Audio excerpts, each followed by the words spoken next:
Welcome students. देखिएगा, कल मैंने आपको ली चैटरली प्रिंसिपल बताया था कि ली चैटरली प्रिंसिपल क्या होता है। अब हम बात करते हैं इससे आगे क्या होगा। जिससे आगे देखो, application of Le Chatelier principle यानी application of Le Chatelier principle. क्या इसका एप्लीकेशन होता है? सपोज कीजिए हमने ये इक्विवेलेंट सिस्टम लिया, मान लीजिए यही ले लिया हमने N2G प्लस 3S2G। तो आपसे कहेगा इस पर आप वो कंडीशन लगाइए जिसके अनुसार आप ज्यादा से मात्रा में अमोनिया प्राप्त कर सकते हैं। वही हमारी क्या कहलाती है? ली चैटरली प्रिंसिपल की एप्लीकेशन कहलाएगा। यानी अगर आप समझ सकते हैं, आप समझ सकते हैं how would you obtain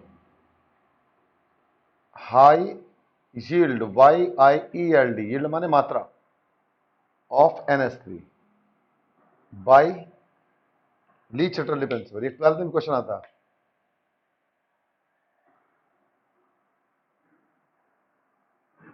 Lee Chatelier principal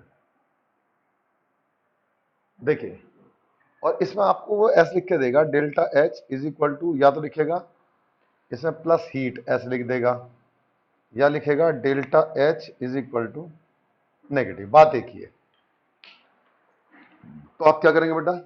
देखो, तो आपको वो कंडीशन बतानी है जिन कंडीशन में आप ज्यादा से ज्यादा मात्रा में अमोनिया गैस को प्राप्त करें। तो क्या क्या कंडीशन होंगी? पहली कंडीशन है ए, कंसंट्रेशन ऑफ रिएक्टेंट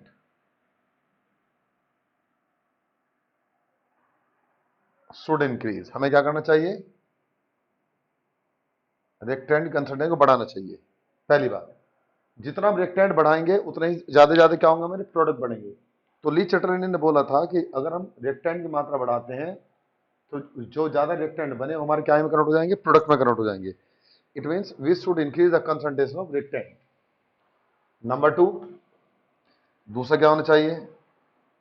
दूसरे में, क्योंकि एक्सोथर्मिक रिएक्शन है, देखो जिनमें डेल्टा एच की वैल्यू नेगेटिव होती है वो रिएक्शन क्या कहलाती है? एक्सोथर्मिक रिएक्शन कहलाती है। तो एक्सोथर्मिक रिएक्शन में क्या होता है? Temperature should decrease.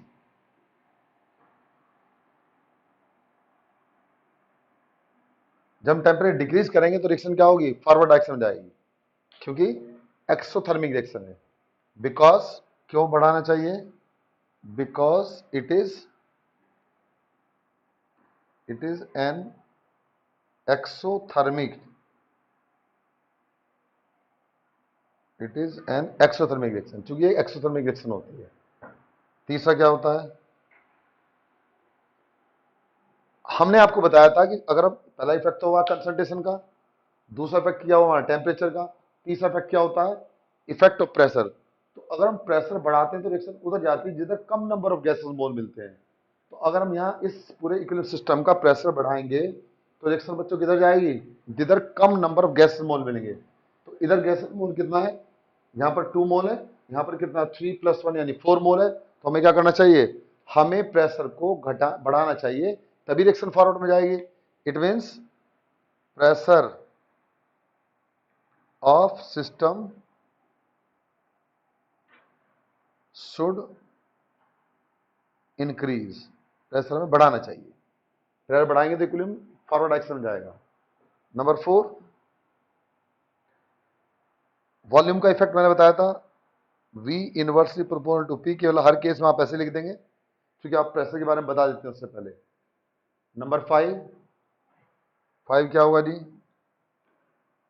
5 में कैटलिस्ट के बारे में लिखेंगे, हालांकि उसका इफेक्ट कुछ होता नहीं है। Catalyst do not affect the equilibrium. Catalyst equilibrium को अफेक्ट नहीं करता। ठीक है। Number 6, inert gas should not added.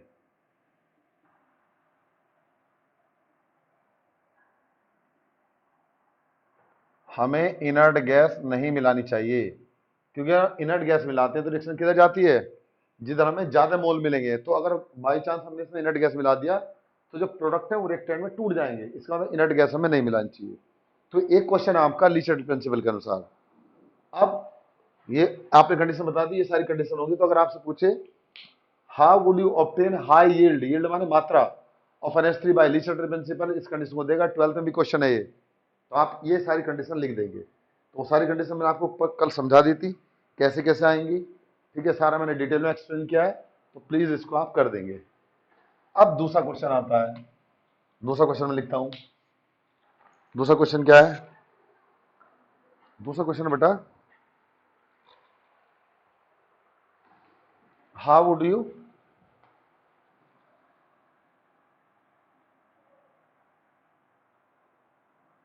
How would you obtain high yield of PCl3 and Cl2।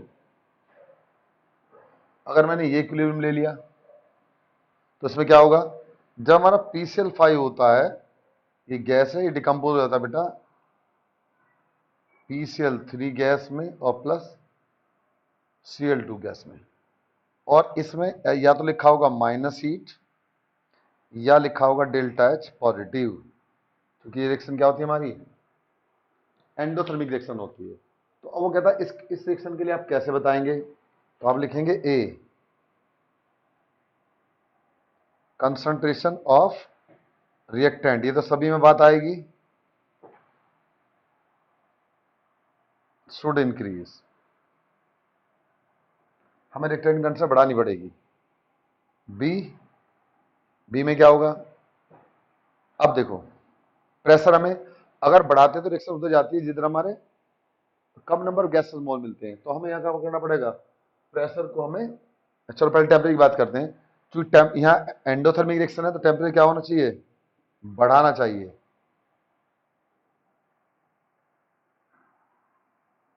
Temperature should increase, temperature बढ़ाएंगे तो रिएक्शन फॉरवर्ड एक्शन जाएगी। C part, सी में क्या होगा जी, अगर हम प्रेशर बढ़ाते हैं तो रिएक्शन उधर जाएगी जिधर ज्यादा कम नंबर गैस मोल होंगे। तो प्रोडक्ट में हमारे कितने, 2 मोल है, रिएक्टेंट में कितना, 1 मोल है। तो हमें क्या करना पड़ेगा, अब प्रेशर को घटाना पड़ेगा, pressure should be decrease, pressure को हमें घटाना पड़ेगा। D, V inversely proportional to P, यानी अगर हम प्रेशर घटाने से रिएक्शन को फॉरवर्ड में ले जाएंगे तो वॉल्यूम को बढ़ाने से ले जाएंगे। नंबर 5 यानी ABCDE। फिर catalyst, catalyst have no effect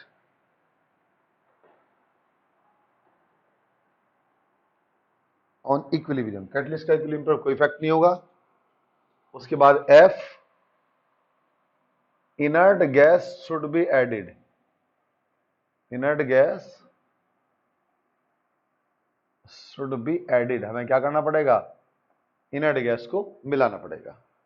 ठीक है, तो इस तरीके से ये क्या है हमारे, ये वो प्रॉपर्टीज हैं जिनको हमें ध्यान रखना है या समझना है। तो मैंने आपको 2 क्वेश्चन बताए हैं, इस तरह के कोई भी क्वेश्चन आएगा तो आप क्वेश्चन को कर लेंगे। तो पहली बात तो आप देखेंगे क्या, कि मैंने आपको इधर प्रोडक्ट में आपका कम मोल है, रिएक्शन हमारी क्या है, एक्सोथर्मिक है। इधर क्या है, प्रोडक्ट में ज्यादा मोल है, रिएक्शन क्या हमारी, एंडोथर्मिक है। तो इस तरीके से इस टाइप का कोई भी क्वेश्चन आता है तो आप इक्विलिब्रियम का कर लेंगे। ये ली चैटल प्रिंसिपल के एप्लीकेशन होते हैं। ठीक है जी, चलिए अब इसके बाद बात करते हैं आपका नेक्स्ट बात। अब इसके बाद बात आती है आपकी solubility of gases in liquid, solubility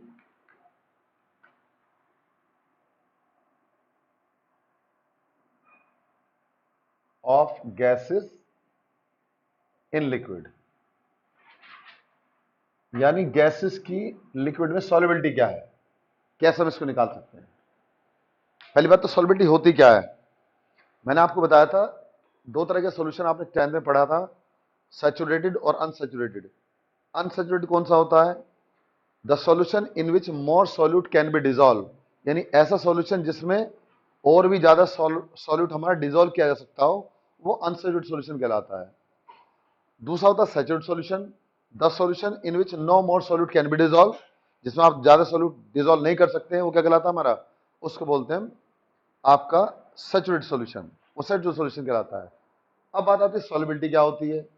solubility होती है the amount of solute required to form 100 gram of solution, ठीक है, 100 gram of saturated solution at given temperature is known as its solubility, यानी किसी पदार्थ की वह मात्रा जो 100 ग्राम सॉल्यूशन में या सॉल्वेंट में डिसॉल्व करने के लिए आवश्यक होती है ताकि हम सैचुरेटेड सॉल्यूशन बना सकें कांस्टेंट टेम्परेचर पर, उसी क्या कहलाती है, सॉल्युबिलिटी कहलाती है, उसको सॉल्युबिलिटी बोलते हैं।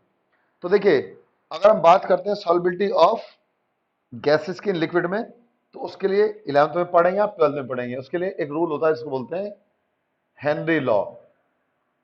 हेनरी ने क्या बताया था, हेनरी ने कहा था the amount of solute,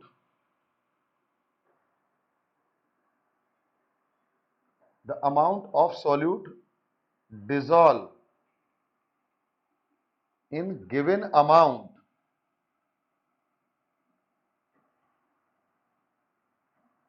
of solvent at any temperature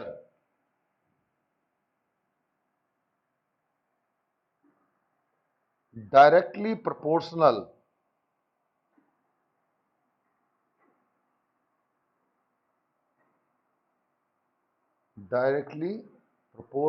to the partial pressure of gas above the solvent। यानी अगर हम बात करते हैं, हम लिखते हैं m directly proportional to p या m बराबर kp, ठीक है, जहां हमारा m क्या है, अमाउंट ऑफ सॉल्यूट है, और k क्या है बेटा, इसको बोलते हैं हेनरी कांस्टेंट, और p क्या है, पार्शियल प्रेशर ऑफ गैस।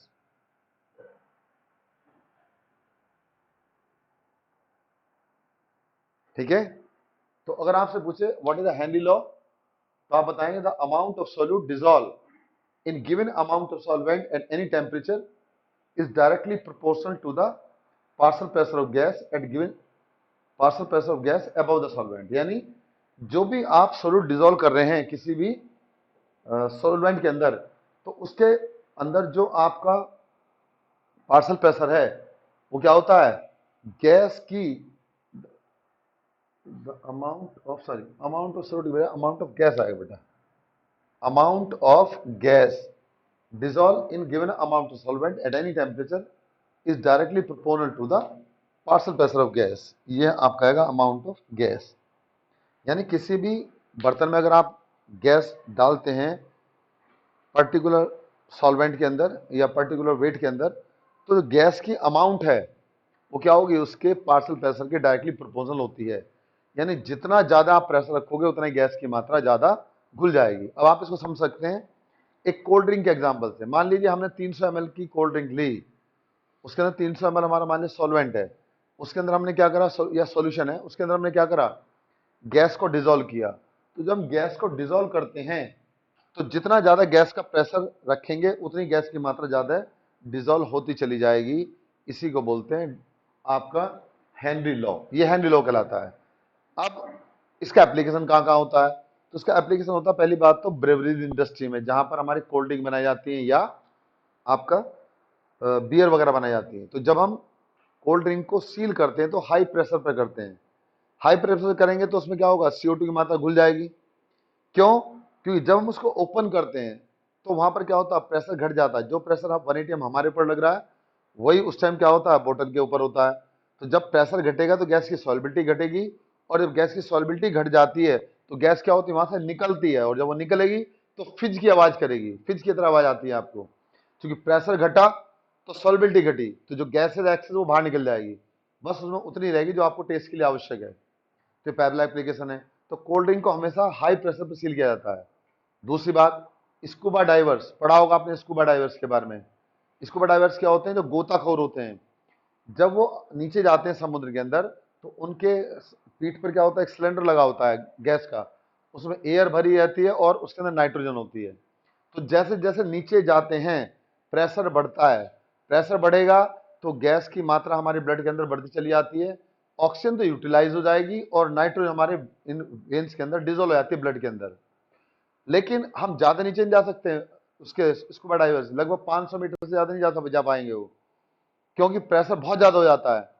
अब जैसे ही मान लीजिए स्कूबा डाइवर ऊपर आता है, तो जब ऊपर आएगा तो गैस की सॉल्युबिलिटी क्या होगी, प्रेशर घटेगा, क्योंकि जब नीचे जाते हैं समुद्र में तो प्रेशर बढ़ता है, और जब नीचे से ऊपर आते हैं तो प्रेशर घटता है। तो जब प्रेशर घटेगा तो गैस की सॉल्युबिलिटी जो ब्लड में आपकी डिजोल्व हो चुकी थी, ऑक्सीजन तो यूटिलाइज हो गई टिश्यूज के अंदर, लेकिन नाइट्रोजन क्या हमारे वेन्स वगैरह के अंदर बच जाती है। जब हम क्या करते हैं, ऊपर आते हैं, तो ऊपर आने पर क्या होगा, वेन्स के अंदर जो आपका नाइट्रोजन डिजोल्व हो गई थी नीचे जाने पर, अब वो उसकी सॉल्युबिलिटी घटेगी और वो वेन्स के अंदर हमारे क्या करेगी, बैंड बना लेगी, जिनको बैंड बोलते हैं। या वो बैंड क्या करेंगे, वो band further transportation of oxygen के में रेस्ट्रिक्शन प्रोवाइड करते हैं, यानी ऑब्स्ट्रक्शन प्रोवाइड करते हैं। वो क्या करेंगे, ऑक्सीजन को टोटली फ्लो नहीं होने देंगे, जिस कारण पूरा दर्द हो जाएगा, और इतना दर्द हो जाता है कि इसको बड़ा बार सोचता है मैं नीचे बैठा रहूं। ठीक है, तो इस समस्या ये आप जैसे आप आपके नाइट्रोजन का है, नाइट्रोजन हमारी बॉडी में भी होती है। जैसे मान लिया हम इसको अपनी उंगली को चटकाते हैं, ये आवाज आती है, ये चटकाने में जो आवाज आती है उंगलियों के, ये क्या होती है, इसके अंदर नाइट्रोजन गैस होती है। तो इसी तरीके से जो अब ये जो गैस है ये इतनी ज्यादा डिजोल्व नहीं जो हमें प्रॉब्लम कर सके रेस्पिरेशन लेने में, लेकिन जब बहुत ज्यादा प्रेशर पर ऑक्सीजन नाइट्रोजन घुल जाती है ब्लड के अंदर, जब बाहर आते हैं, हम ऊपर आते हैं, तो वो फिर छोटे छोटे बबल्स बना देती है, जिनको हम बैंड्स बोलते हैं। बैंड्स के कारण हमें क्या होता है, फर्दर रेस्पिरेशन में दिक्कत हो जाती है। तो उसको उस दिक्कत को दूर करने के लिए हम उसके अंदर हीलियम मिला देते हैं। तो cylinder of scuba diver is diluted by helium because helium is less soluble. Helium क्या होती है, हमारी लेस सॉल्युबल होती है। तीसरा आता है हाई एल्टीट्यूड सिकनेस। जब आप पहाड़ों पे, देखिए समुद्र में जाएंगे तो प्रेशर बढ़ेगा, लेकिन अगर पहाड़ों पे जाएंगे तो प्रेशर घटेगा। प्रेशर घटने के कारण जब ऊपर जाते हैं, क्यों घटता है, बिकॉज गैस वॉल्यूम बढ़ जाता है, वॉल्यूम बढ़ेगा तो gas become less dense, gas की डेंसिटी घटेगी, and it causes difficulty in the respiration which causes आपका हाई एल्टीट्यूड सिकनेस, जिस कारण हाई एल्टीट्यूड सिकनेस होती है। नोजिया हुआ, यानी उल्टी की तरह लगना, उल्टी होना नहीं, उल्टी की तरह लगना, नोजिया कहलाता है। इनडाइजेशन हुआ, गिडीनेस, चक्कर आना, ये सारी प्रॉब्लम्स हमें किसके कारण होती हैं, हाई एल्टीट्यूड सिकनेस के कारण, क्योंकि वहाँ ऑक्सीजन की मात्रा कम हो जाती है। जैसे आपने सुना होगा जब लोग मानसरोवर में जाते हैं या अमरनाथ जी की यात्रा पर जाते हैं, तो वहाँ भी क्या होता है, गणेश टॉप एक ऐसी जगह आती है अमरनाथ जी की यात्रा में जहाँ पर ऑक्सीजन का लेवल बहुत कम हो जाता है, तो वहाँ गैस के सिलेंडर रखे होते हैं ताकि हम उस दूरी को जहाँ पर ऑक्सीजन नहीं है, ऑक्सीजन कम है, हम आराम से पार कर सकें। ठीक है, तो these are the application of Henry law, ये हेनरी लॉ के एप्लीकेशन होते हैं। ठीक है जी, तो इस तरीके से हम हेनरी लॉ को समझते हैं। फिर समझ लीजिएगा, the amount of gas dissolve in given amount of solvent at any temperature is directly proportional to the parts of gas above the solvent, या सॉल्यूशन जो भी हमने लिया है उस पर डिपेंड करती है। अब एक क्वेश्चन आता है इसमें, अगला क्वेश्चन ये आता है कि why aquatic life are more comfortable in cold water as compare to hot water. जो एक्वेटिक लाइफ होती है हमारी, they are more comfortable in cold water as compare to hot water. जो जलीय जीव जंतु होते हैं, जैसे मान लीजिए आपकी फिश हो गई या आपकी जितनी मैराइन लाइफ होती हैं, वो अपने आप को ठंडे पानी में अच्छा महसूस करती हैं as compare to hot water. क्यों, देखिए अगर हम बात करते हैं dissolution of gas in liquid, so dissolution of gas in liquid is an exothermic reaction. Gas का सॉल्यूशन के अंदर घुलना एक एक्सोथर्मिक रिएक्शन होती है। And according to Le Chatelier principle, as the temperature increase the solubility of gas in liquid decrease. तो जैसे temperature बढ़ेगा तो जो डिजोल्व ऑक्सीजन है वाटर के अंदर उसकी मात्रा घट जाएगी। मात्रा घटने के कारण क्या होगा, जो एक्वेटिक लाइफ होंगी उनको सांस लेने में दिक्कत होगी, इसलिए वो अपने आप को अच्छा महसूस करती हैं ठंडे पानी में, किसके मुकाबले, गर्म पानी के मुकाबले। तो this is the main reason ये किसके कारण है? हेनरी लॉ के कारण। So these are the application of Henry law. Okay, अब आती है limitation of Henry law. Limitation क्या होता है हेनरी लॉ का? तो पहले तो आपने पढ़ा हेनरी लॉ, उसके बाद आपने समझा क्या हेनरी लॉ के एप्लीकेशन कैसे होते हैं हमारे। अब आता लिमिटेशन। लिमिटेशन क्या है दी? लिमिटेशन क्या है? नंबर वन, आपने कहा पहली बात तो gas should not react with the solvent. जो आप गैस डिजोल्व कर रहे हैं वो रिएक्टेंट के साथ यानी सॉल्वेंट के साथ रिएक्ट नहीं करनी चाहिए। सपोज कीजिए आपने कोल्ड ड्रिंक पी है, तो कोल्ड ड्रिंक में कैफीन भी है, शुगर भी है, और भी बहुत सारे फ्लेवर पड़े हैं उसके अंदर। अब अगर मान लीजिए वो गैस किसी भी कंपाउंड से रिएक्शन करेगी तो हो सकता है इट में causes the formation of A poisonous compounds, वो कोई पॉइजनस कंपाउंड्स बनाए और लोग पी पी के मरने लगे। तो इसका मतलब क्या है? गैस को सॉल्वेंट के साथ रिएक्शन नहीं करना चाहिए, पहली बात तो ये है। Number two, gas should not be too soluble. Gas solvent के अंदर बहुत ज्यादा सॉल्युबल नहीं होनी चाहिए, क्योंकि बहुत ज्यादा सॉल्युबल हो जाएगी तो वहां पर क्या होगा? नुकसान होता है। जैसे आप देखते हैं, आप कोल्ड ड्रिंक पीते हैं तो कोल्ड ड्रिंक में CO2 होती है। अगर बहुत ज्यादा CO2 बन जाए, उसमें डिजोल्व हो जाएगी, तो कोल्ड ड्रिंक हमारी बहुत ज्यादा एसिडिक नेचर में हो जाएगी, क्योंकि एच जो वाटर होता है CO2 मिल करके कार्बोनिक एसिड बनाता है, जिसको कार्बोनिक दो एसिड होता है, एक होता है कार्बोलिक, फिनोल को कार्बोलिक एसिड बोलते हैं, और H2CO3 को कार्बोनिक एसिड बोलते हैं।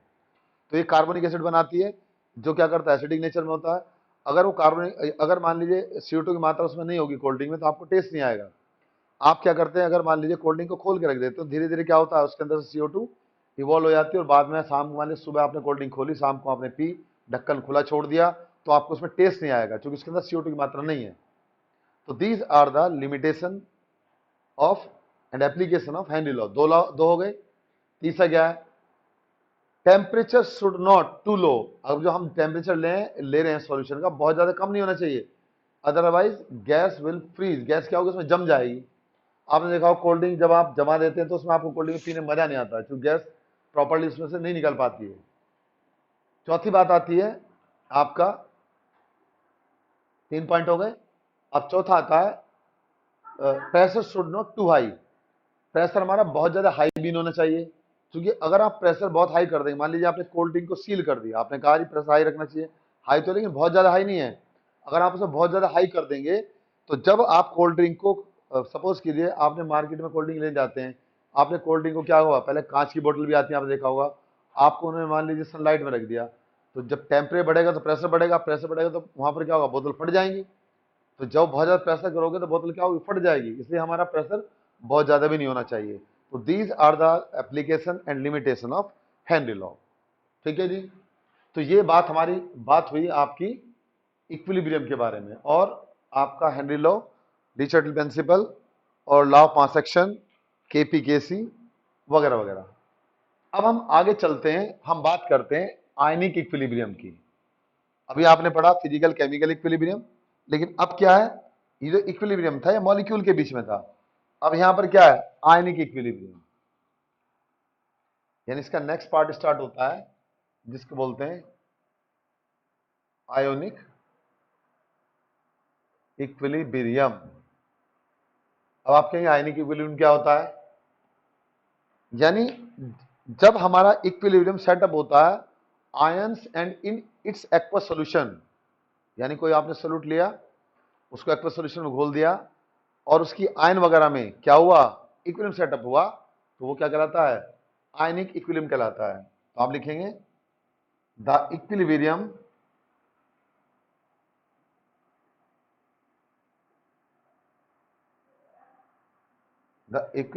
involving in ions in its aqueous solution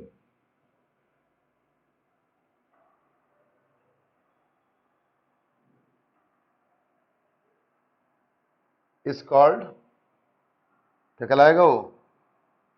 ionic equilibrium कहते हैं उसको। वो आयनिक इक्विलिब्रियम सेटअप होता है।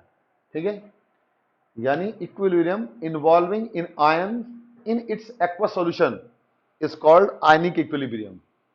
और ये मोस्टली क्या होता है हमारा? इलेक्ट्रोलाइट्स के अंदर। It happened in electrolyte. अब आप कहेंगे इलेक्ट्रोलाइट क्या होते हैं? देखिएगा, दो substance which conduct the electricity in their molten state और aqueous state, that is known as electrolyte.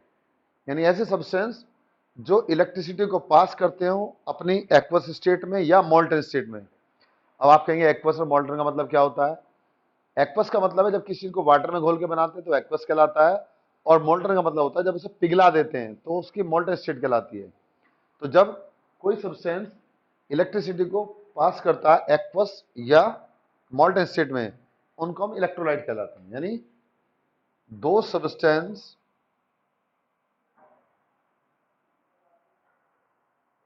which allow to pass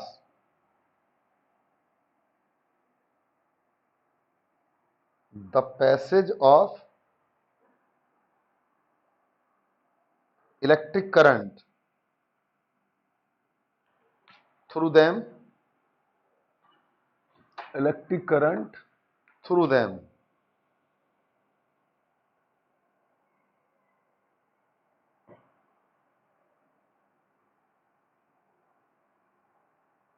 in their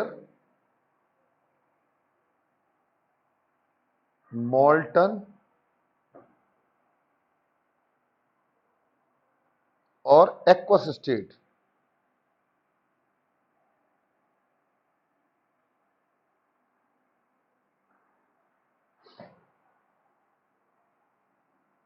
is called, क्या कहेंगे उनको हम?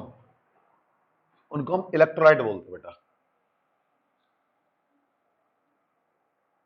Is called electrolyte. ये इलेक्ट्रोलाइट होते हैं। फॉर एग्जाम्पल कौन कौन से होंगे? Acid comma base comma salt. तो जो एसिड बेस सॉल्ट होते हैं ये हमारे क्या कहलाते हैं? इनको बोलते हैं हम आपका इलेक्ट्रोलाइट। ये हमारे इलेक्ट्रोलाइट्स कहलाएंगे। अब देखो इसके बाद क्या होगा यहां। इलेक्ट्रोलाइट भी हमारे दो तरह के होते हैं, means electrolyte are two type. दो तरह के हैं बेटा। ए पहले कहलाएंगे हमारे स्ट्रॉन्ग इलेक्ट्रोलाइट और दूसरे कहलाते हैं वीक इलेक्ट्रोलाइट। तो पहली बात तो मैंने बताया इलेक्ट्रोलाइट क्या होते हैं? ऐसे सब्सटेंस जो एक्वस सॉल्यूशन में या मोल्टन स्टेट में आयंस में टूट जाते हैं उनको हम क्या बोलते हैं? इलेक्ट्रोलाइट। और वो क्या करते हैं? इलेक्ट्रिसिटी को कंडक्ट करते हैं अपने अंदर से, उनको हम इलेक्ट्रोलाइट बोलते हैं। अब इलेक्ट्रोलाइट हमारे दो तरह के होते हैं, एक कहलाते हैं हमारे स्ट्रॉन्ग इलेक्ट्रोलाइट और दूसरे कहलाते हैं वीक इलेक्ट्रोलाइट। जैसे आपने सुना होगा एसिड बेस सॉल्ट, तो एसिड बेस सॉल्ट जो होते हैं हमारे वो क्या कहलाते हैं? उनको हम इलेक्ट्रोलाइट बोलते हैं। अब इलेक्ट्रोलाइट हमें आपको बताया दो तरह के हैं, एक कहलाते हैं स्ट्रॉन्ग इलेक्ट्रोलाइट और दूसरे कहलाते हैं वीक इलेक्ट्रोलाइट। तो आप स्ट्रॉन्ग इलेक्ट्रोलाइट को किसको मानते हैं? ऐसे सब्सटेंस या ऐसे इलेक्ट्रोलाइट्स जो कंप्लीटली डिसोसिएट होते हैं आयंस के अंदर, यानी हर कंसंट्रेशन पर कंप्लीटली डिसोसिएट हो जाते हैं आयंस के अंदर, उसको बोलते हैं स्ट्रॉन्ग इलेक्ट्रोलाइट। जैसे अब इसकी डेफिनेशन समझ लेना, स्ट्रॉन्ग इलेक्ट्रोलाइट क्या होंगे?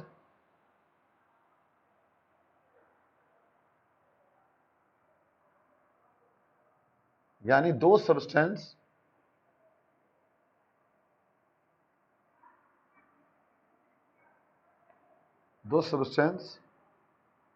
which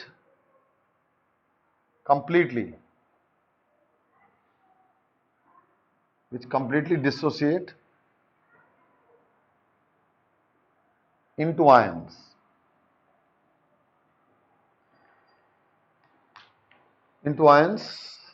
is known as, क्या कहेंगे उनको?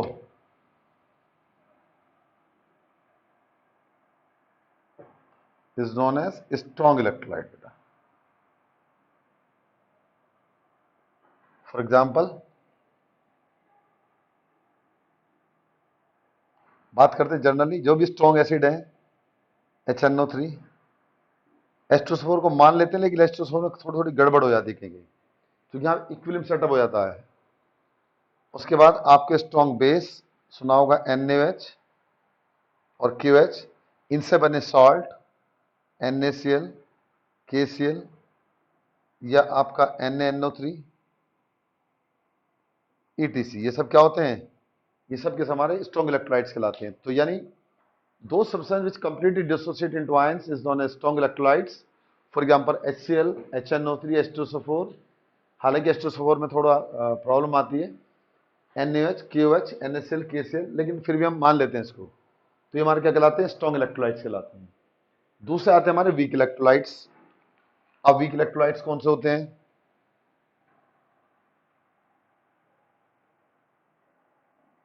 वीक इलेक्ट्रोलाइट्स यानी ऐसे electrolytes, those electrolyte which do not completely dissociate into ions, यानी वो इलेक्ट्रोलाइट जो कंप्लीटली डिसोसिएट आयंस में नहीं होते हैं।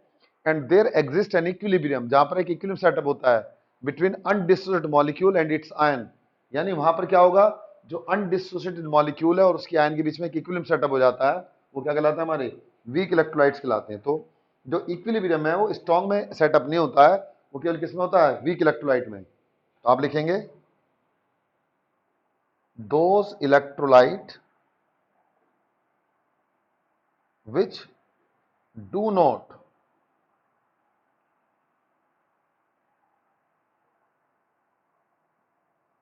completely dissociate माने टूटना into ions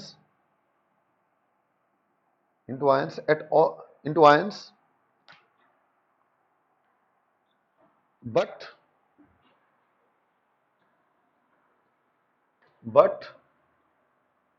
there exists an equilibrium between undissociated molecule and its ion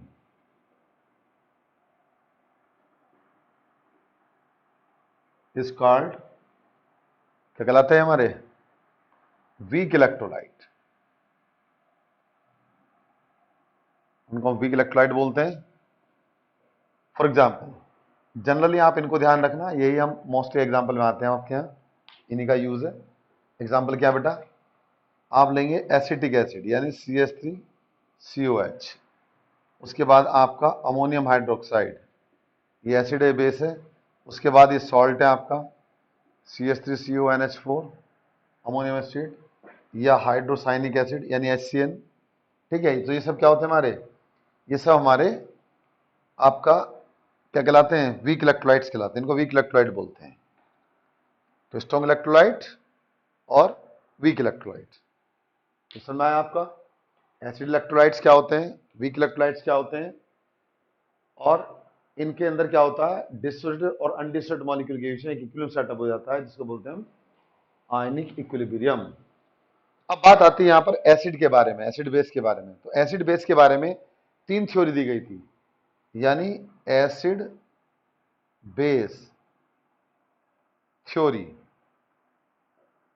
3 theory है बेटा। पहली थ्योरी कहलाती है आपका Arrhenius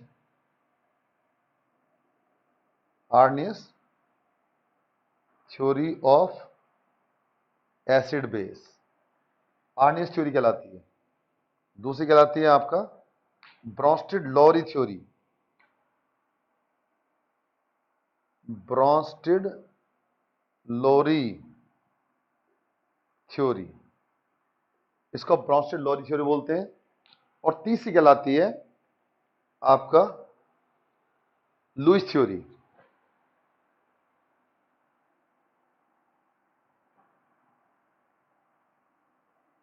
Lewis theory of acid base. ठीक है, तो आर्नियस थ्योरी के बारे में तो आपने सुना बेटा काफी। क्या होती है आर्नियस थ्योरी? आर्नियस थ्योरी कहती है कि जो भी सब्सटेंस एक्वस सॉल्यूशन में, ये पर्टिकुलर एक्वस सॉल्यूशन के लिए बात आती है, जो भी सब्सटेंस एक्वस सॉल्यूशन में H+ आयन देते हैं उनको हम एसिड बोलते हैं, और जो एक्वस सॉल्यूशन में OH- आयन देते हैं वो हमारे बेस कहलाते हैं। तो it is applicable only to the aqueous solution. ठीक है, तो क्या मतलब हुआ एसिड के बारे में? इन्होंने क्या बताया अकॉर्डिंग टू दिस थ्योरी? देखो, बात आई हमारी number 1, Arrhenius theory. Arrhenius theory ने क्या बताया एसिड के बारे में? दो substance which in aqueous solution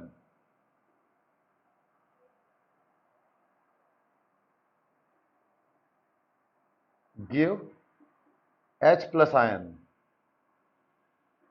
is called acid। उनको हम एसिड बोलते हैं। जैसे आपने क्या लिया, जैसे आपने ले लिया HCl, HNO3, H2SO4, आपने लिया CH3COH, आपने लिया H2CO3।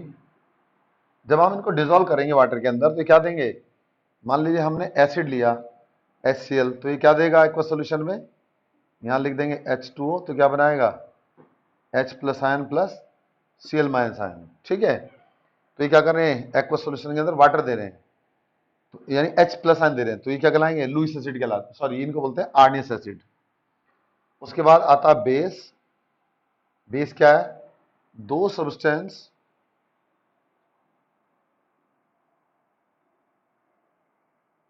which in aqueous solution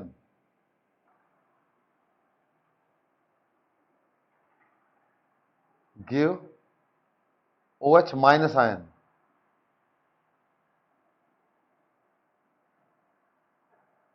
is called base. उनको हम बेस बोलते हैं, हमारे बेस कहलाते हैं। फॉर